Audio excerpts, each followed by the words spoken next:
Atacan a un respetable cirujano a la salida del trabajo. Hay un caballero en el suelo que no responde. El móvil no está claro. Si fue un robo, la persona solo se llevó el coche. Fue ciertamente desproporcionado. Al estudiar el pasado de la víctima, descubren que había tenido un enemigo. Salió a buscarle. La cuestión es, ¿podrá la policía vincularlo al crimen?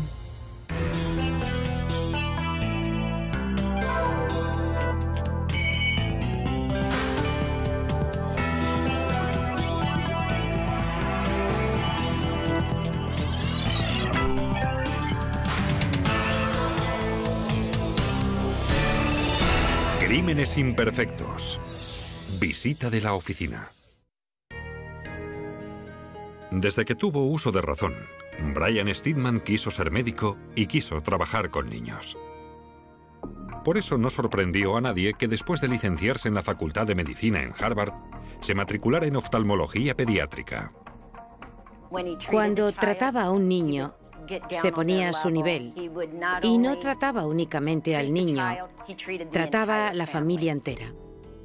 Finalmente, el doctor Steadman se casó, tuvo 2 hijos y comenzó unas prósperas prácticas en Tucson, Arizona, donde era uno de los pocos especialistas en pediatría del área. Y aquello, por supuesto, lo convirtió en una referencia si alguien necesitaba un médico para un niño. Una noche, después de un largo día en la oficina, dio una breve clase de medicina a un grupo de estudiantes de medicina en su despacho, donde todos tomaron pizza y bebidas. Después, puso la alarma a las 7:26 y se marchó a casa. 3 horas después, alguien llamó al 911 desde el aparcamiento de la oficina del Dr. Steadman. Urgencias, ¿en qué puedo ayudarle? Hay un caballero tumbado en medio del parking con papeles alrededor. Aquí están sus gafas, pero no responde. Cuando llegó la ambulancia, el Dr. Steadman llevaba muerto varias horas.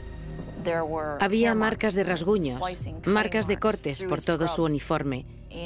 Y le vi una herida enorme, justo por encima del cuello del uniforme. Me pareció obvio que lo habían apuñalado. Aún tenía su cartera, con dinero, en el bolsillo de los pantalones. Lo que reveló directamente a los agentes de policía que no se trataba de un robo cualquiera, porque no se habían llevado las cosas de valor. El coche del Dr. Steadman había desaparecido del estacionamiento. Pero un fragmento de comida reveló a los investigadores lo que podía haber sucedido. Justo al otro lado del complejo había un trozo de pizza mordido. Y el ADN desveló que la persona que había mordido aquella masa de pizza era el Dr. Steadman. La policía sospechaba que el Dr. Steadman se había dirigido a su coche. Probablemente había dejado la comida sobre el techo para abrir la puerta y fue atacado.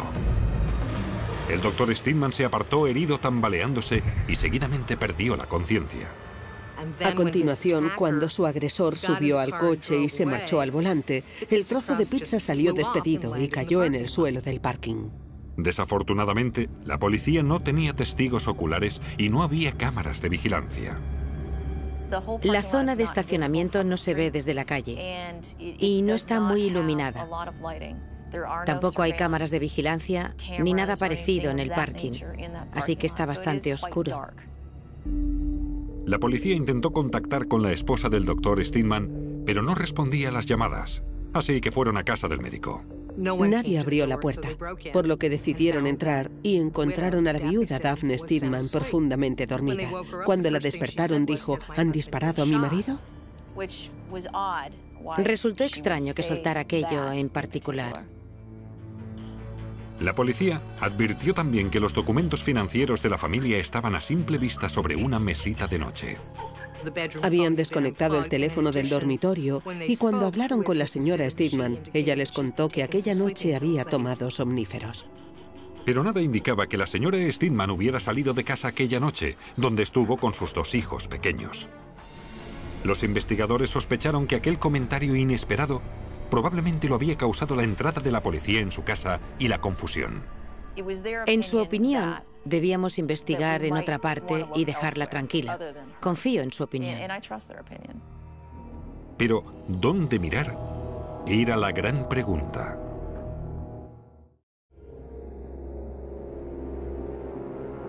La policía tenía una escena del crimen poco habitual.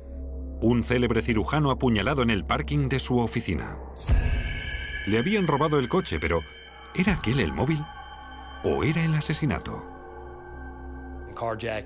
En los robos de coches, normalmente el conductor resulta levemente herido. Pocas veces matan al propietario. La autopsia reveló que había sido un asesinato extraordinariamente sangriento. Las 15 puñaladas que sufrió el Dr. Steadman normalmente me llevarían a deducir que le había atacado un conocido, que era un ataque violento y emocional de una persona que conocía muy bien al doctor. Para los investigadores, el móvil estaba claro. Creo que el robo fue planeado. En este caso en particular, el asesinato de la víctima y el robo del coche son premeditados para que parezcan lo que en realidad parece. Pero los investigadores aún necesitaban encontrar el vehículo del Dr. Steadman. Por una corazonada, llamaron a su teléfono móvil. Echamos en falta el móvil, así que albergamos la esperanza de que el asesino tuviera el terminal que estaba en el coche. Si estaba operativo, podría enviarse una señal al teléfono, lo llaman rastreo, y podríamos localizarlo viendo qué torre de telefonía repetía la señal producida en aquellos instantes. Al hacerlo, localizaron el teléfono del Dr. Steadman a 9,6 kilómetros de distancia. Encontraron el teléfono dentro del coche, en una plaza de un aparcamiento público. Había sangre visiblemente en la parte exterior del vehículo. Pero cuando abrimos la puerta, vimos manchas de sangre, salpicaduras y proyecciones que no podían haber llegado hasta allí con la puerta cerrada. Parecía como si hubieran apuñalado al Dr. Steadman justo cuando abría la puerta del coche. Había un rastro de sangre desde el vehículo hasta el lugar donde descubrieron el cuerpo, a unos 5,5 metros del coche. Un indicio que los investigadores denominan un ataque intenso. Un ataque intenso es un ataque repentino y por sorpresa. Podía haber sido en cualquier lugar con un mínimo de 30 segundos hasta más o menos un minuto de tiempo. Lamentablemente, el coche no ofreció demasiadas pistas a los investigadores. No encontramos huellas dactilares útiles ni fuera ni dentro del coche. Hallamos algunos cabellos y también algunas fibras. Ninguna de esas pistas nos condujo a personas externas a la familia Steadman. Mientras tanto, la investigación del pasado del Dr. Steadman desenterró una sorpresa. A su llegada a Tucson, el Dr. Steadman empezó a trabajar en una consulta médica. Pero lo que no sabía entonces era que en esos momentos su compañero de trabajo en la consulta estaba siendo investigado. Fue muy desagradable para el personal. Estábamos trabajando. Había pacientes y entró la DEA informando de que procedían a registrar la oficina.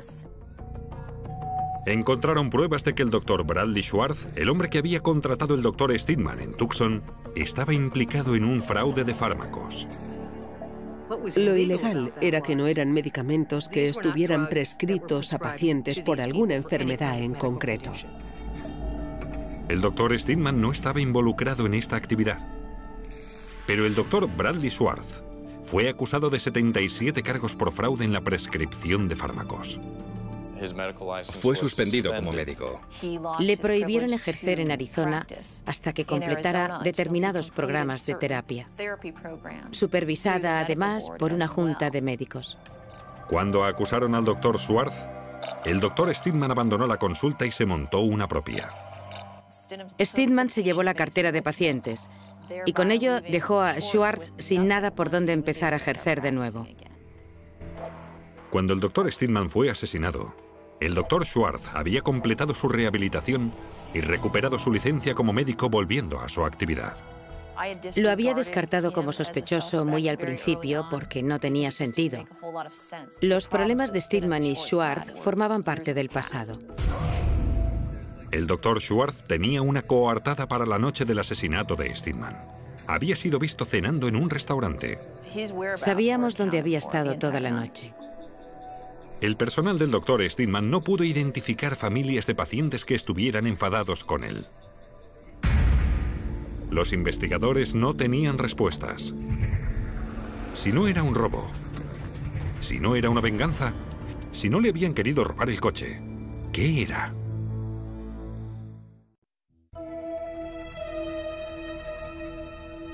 La policía que buscaba al asesino del Dr. Steadman estaba perpleja. La víctima era un cirujano joven formado en Harvard y sin enemigos conocidos. Era muy amable, muy compasivo, muy cariñoso. Yo le tenía mucho respeto. Me gustaba trabajar con él. Era un buen amigo, no solo un jefe. Al ser interrogada por la policía, la esposa del Dr. Steadman insistió en que investigaran al excompañero de su marido. De hecho, les dijo que su marido era una persona muy querida y que solo podía haber una única persona que tuviera como enemigo, y era su ex socio de trabajo, el Dr. Schwartz. Pero el Dr. Schwartz tenía una coartada incuestionable. Estaba cenando en un restaurante con su novia en el momento del asesinato, con decenas de testigos. No había forma de que el Dr. Schwartz fuera el asesino, era imposible. Por un presentimiento, la policía interrogó a la novia del Dr. Schwartz, Lisa, sobre su cena de aquella noche. Enseguida, los investigadores supieron que había algo extraño. Me parece recordar que se conocieron por internet y a pesar de que se habían visto 2 o 3 veces, el Dr. Schwartz le pidió a Lisa matrimonio. Lisa también declaró que durante la cena, un hombre llamado Bruce llamó al Dr. Schwartz. Y más tarde se unió a ellos. Lo que le pareció extraño a la novia es que Bruce se sentara con ellos pero no cenara. Picoteó de sus platos. Y supuestamente conoce a Schwartz de una reunión de ayuda a adictos. Alguien que se ha rehabilitado de una drogadicción sorprendentemente pide una cerveza. Le pareció extraño.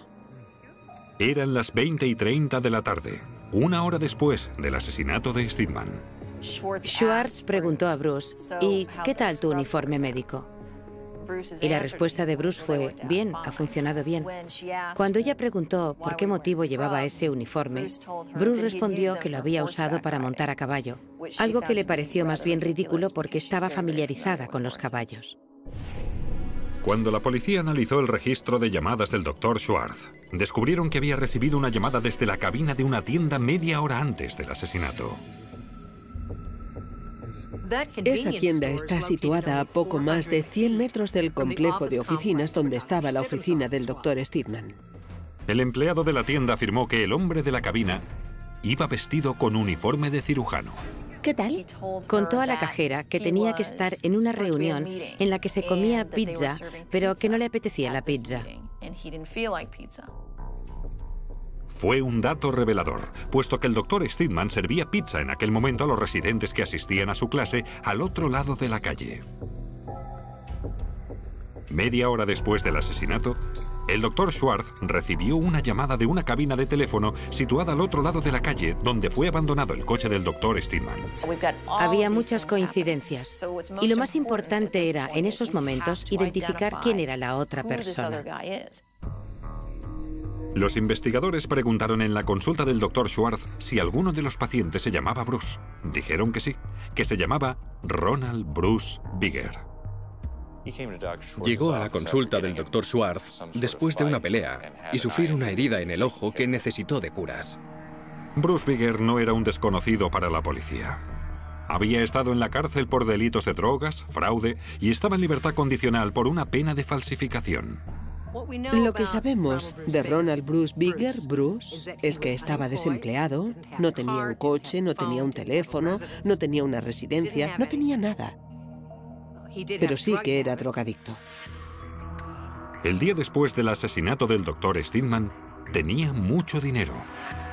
Bruce fue visto con un fajo enorme de billetes de 100 y 50, un fajo muy grande. Contó a la gente que había unos $10.000. Las cámaras de vigilancia mostraban al Dr. Schwartz cambiando aquel mismo día un cheque por efectivo por $10.000. Aquella información fue fundamental.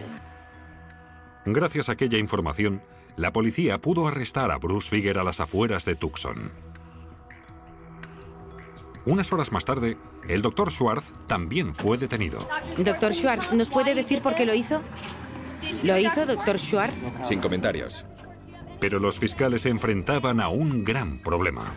No había arma homicida, ni testigos, nada. Un gran agujero. ¿Cómo convences a un jurado que está acostumbrado a las pruebas forenses que ven por televisión que condenen a una persona si no tienes nada que mostrarles?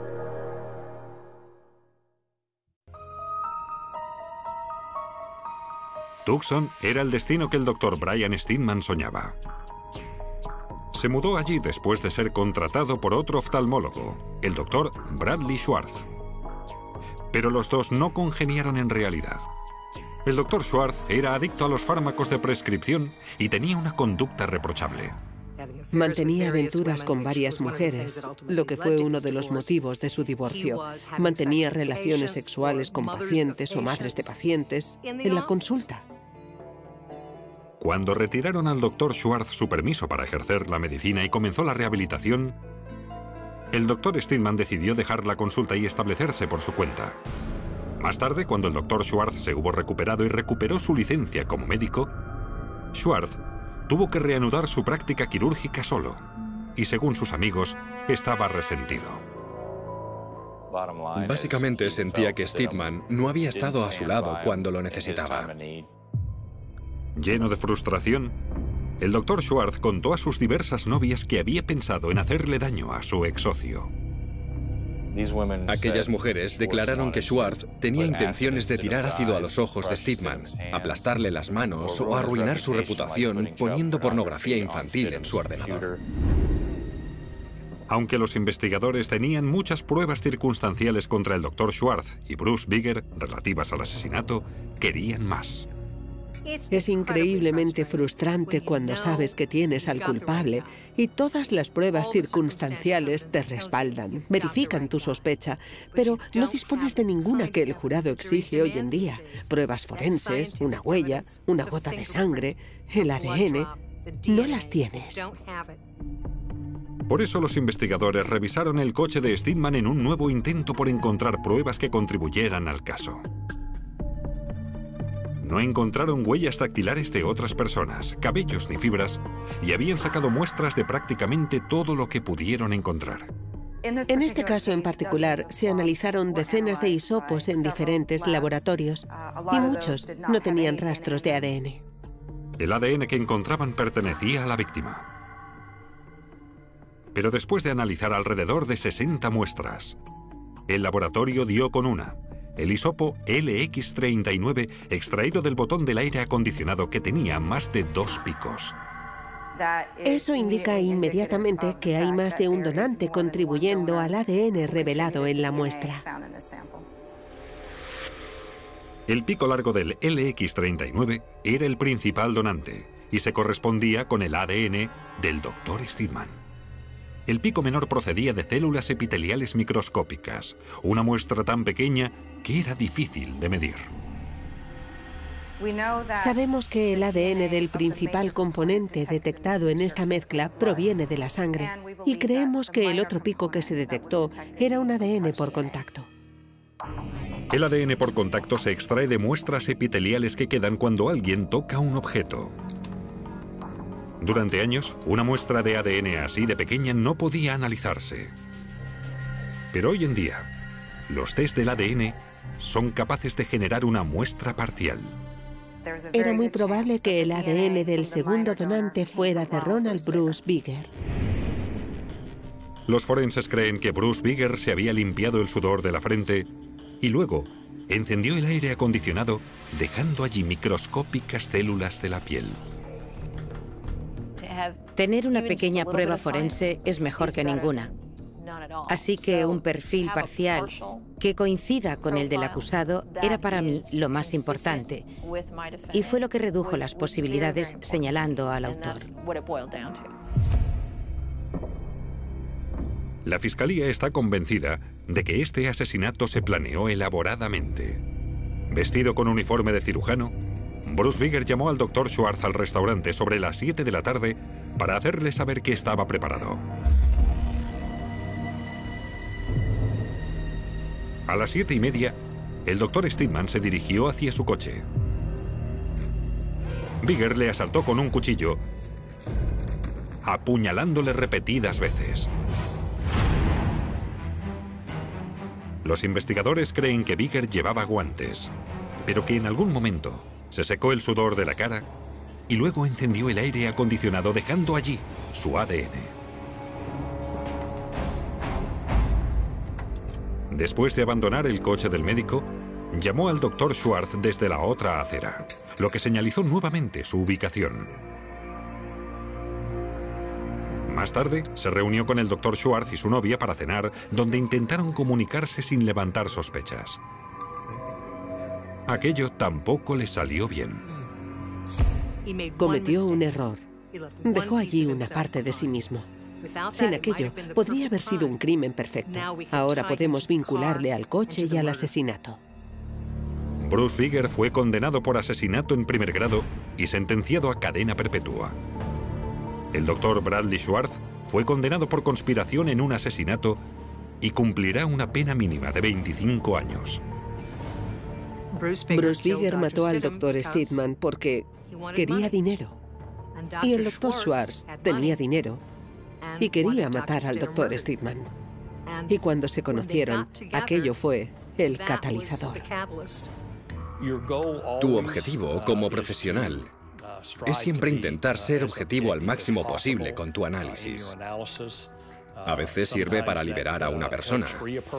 Estoy tan orgulloso de eso como de mi trabajo cuando contribuye a condenar a un individuo. ¡Qué desperdicio! Es una pérdida terrible. De hecho, se han perdido 2 vidas, porque los 2 eran excelentes cirujanos.